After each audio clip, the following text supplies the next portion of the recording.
Bonjour à toutes et à tous et bienvenue sur Fabcode. Lors des conversations sur le pas de tir, dans nos lectures ou le visionnage de vidéos, on entend souvent parler de balistique. Quand on débute, ce mot reste dans l'esprit souvent imprécis. Je vous propose d'éclaircir ce point important dans notre activité sportive et de voir quelle branche de cette science est intéressante. En effet, la balistique, c'est l'étude des mouvements d'un projectile. Et elle se compose de 4 branches principales. Premièrement, la balistique intérieure, c'est le comportement de la munition à l'intérieur du canon jusqu'à sa sortie. Deuxièmement, la balistique extérieure, c'est le comportement de l'ogive de la sortie du canon et de son envol. Troisièmement, la balistique terminale, c'est le comportement de l'ogive qui atteint sa cible. Et une quatrième branche que nous ne traiterons pas, c'est la balistique lésionnelle, l'effet de l'ogive sur les tissus vivants. Maintenant que nous avons posé les fondements, voyons comment on peut s'intéresser à la balistique pour notre loisir. Alors tout d'abord la balistique intérieure. On va noter 4 points. Le premier, c'est d'avoir toujours une arme propre. C'est la base pour gagner une précision, car en effet les résidus de poudre et de plomb modifient la vitesse de l'ogive et donc la précision. Il y a le canon qui doit être propre, la chambre aussi de l'arme. Pour que la combustion de poudre soit maximale, il est important que l'étanchéité soit parfaite. Ce qui nous amène à un second point, c'est le choix des munitions. Toutes les munitions d'un calibre du commerce fonctionnera dans votre arme, mais toutes n'apporteront pas un groupement optimal. 2 méthodes pour choisir la bonne munition, c'est d'acheter différentes boîtes et de tester sur le pas de tir, ou mieux mesurer au pied à coulisse la longueur de la chambre et des rayures du canon pour déterminer la LHT, la longueur hors tout de la munition. Cette mesure sera différente d'une arme à une autre, mais facilement réalisable pour connaître la longueur optimum pour que l'ogive prenne les rayures du canon.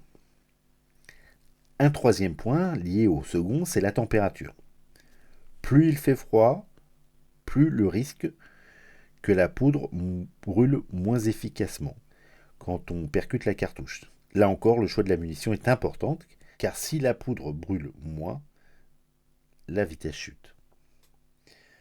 Enfin, la longueur du canon joue sur la précision, car elle va permettre une meilleure accélération de l'ogive. Mais attention, ce n'est pas parce que plus le canon est long, plus c'est précis. Trop long, une ogive aura plus de friction, et donc ça jouera sur la vitesse, et par conséquent la précision. Maintenant, voyons la balistique extérieure. Ce point est intéressant pour le tir à longue distance. À 25-50 mètres, le tir est plutôt rectiligne, mais sur une grande distance, la trajectoire sera parabolique. C'est ce qu'on appelle la trajectoire du projectile. Ce qui va influencer la trajectoire, c'est la vitesse initiale, qui est déterminée par la balistique intérieure, vue précédemment.